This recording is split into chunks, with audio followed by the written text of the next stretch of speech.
Antarctica विशाल सफेद बर्फीले मैदान, जोरदार हवाएं और ठंड, मोटी बर्फ की चादर के नीचे कई राज दफन हैं। खोजकर्ताओं ने खतरनाक समुद्रों का सामना किया। आज अंटार्कटिका वैज्ञानिक अनुसंधान का केंद्र है। अजीबोगरीब घटनाएं और छिपी हुई झीलें हमें आकर्षित करती हैं। आइए इस जमे हुए महाद्वीप की यात्रा पर चलें। अंटार्कटिका अजीब और अद्भुत नजारों वाली जगह है। ऐसा ही एक अजूबा है ब्लड फॉल्स, एक लाल रंग का झरना जो सफेद बर्फ को एकदम लाल रंग में रंग देता है। यह भयानक घटना आयरन से भरपूर खारे पानी के कारण होती है, जो लाखों वर्षों से ग्लेशियर के नीचे फंसा हुआ है और बाहर निकलते ही ऑक्सीकरण करता है। अंटार्कटिका के आसपास के बर्फीले पानी में जीवन भरा हुआ है। व्हेल, सील और पेंगुइन इस कठोर वातावरण में फलते फूलते हैं। सम्राट पेंगुइन, जो अपनी प्रजाति के सबसे बड़े पेंगुइन हैं, अपने बच्चों को पालने के लिए जमा देने वाली ठंड और बर्फीले तूफानों को सहते हैं। सील बर्फ पर धूप सेंकते हैं, जबकि व्हेल पानी की सतह पर उछलते हैं। उनके विशाल शरीर समुद्र की प्रचुरता का प्रमाण है। अंटार्कटिक के सबसे प्रसिद्ध जीवों में से एक है वेडल सील। बर्फीले पानी में जीवन के लिए पूरी तरह से अनुकूलित, ये 1 घंटे से ज्यादा समय तक अपनी सांस रोक सकते हैं। ये जिज्ञासु जीव अक्सर गोताखोरों के पास आ जाते हैं। उनकी बड़ी गहरी आंखें बुद्धिमत्ता से भरी होती हैं। अंटार्कटिका हमेशा से बर्फीला इलाका नहीं था। लाखों साल पहले यह एक गर्म महाद्वीप था जो जंगलों से ढका हुआ था।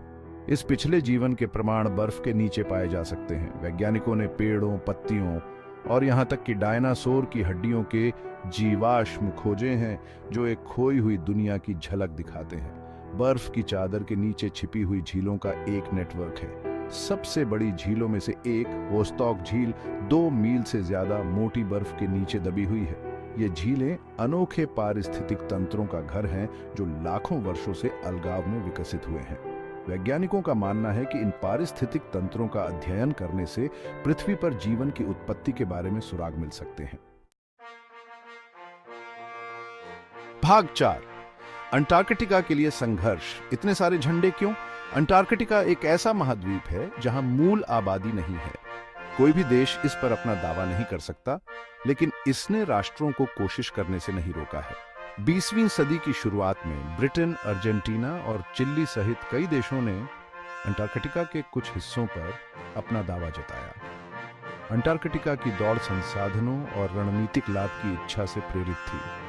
माना जाता है कि इस महाद्वीप में तेल, गैस और खनिजों का विशाल भंडार है। इसके अतिरिक्त दुनिया के निचले हिस्से में इसकी रणनीतिक स्थिति ने इसे शीत युद्ध के दौरान एक वांछनीय पुरस्कार बना दिया। संघर्ष से बचने के लिए 1959 में अंटार्कटिक संधि पर हस्ताक्षर किए गए थे। यह संधि अंटार्कटिका को एक वैज्ञानिक अभयारण्य के रूप में नामित करती है, जो सैन्य गतिविधि और क्षेत्रीय दावों से मुक्त है। आज 50 से ज्यादा देशों ने इस संधि पर हस्ताक्षर किए हैं, यह सुनिश्चित करते हुए कि अंटार्कटिका शांति और वैज्ञानिक सहयोग का स्थान बना रहे। भाग 5, बर्फ में छिपे राज आगे क्या है? अंटार्कटिका हमें अब भी आकर्षित और उत्सुक करता है। वैज्ञानिक लगातार नई खोजें कर रहे हैं, बर्फ के नीचे छिपे और रहस्यों का पता लगा रहे हैं। जलवायु परिवर्तन बर्फ की चादर को तेजी से पिघला रहा है, जिससे नए परिदृश्य और पारिस्थितिक तंत्र सामने आ रहे हैं।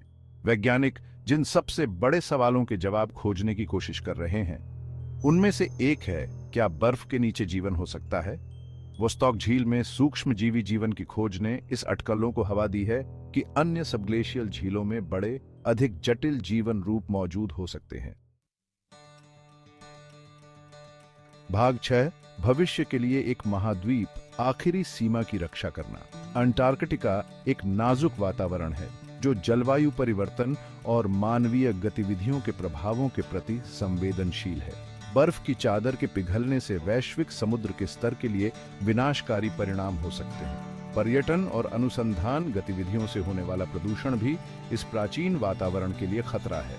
अंटार्कटिका की रक्षा के लिए अंतर्राष्ट्रीय सहयोग और स्थायी प्रथाओं के प्रति प्रतिबद्धता की आवश्यकता है। अंटार्कटिक संधि संरक्षण और उत्तरदायी प्रबंधन के लिए एक रूपरेखा प्रदान करती है। साथ मिलकर काम करके हम यह सुनिश्चित कर सकते हैं कि यह आखिरी सीमा आने वाली पीढ़ियों के लिए आश्चर्य और खोज की जगह बनी रहे।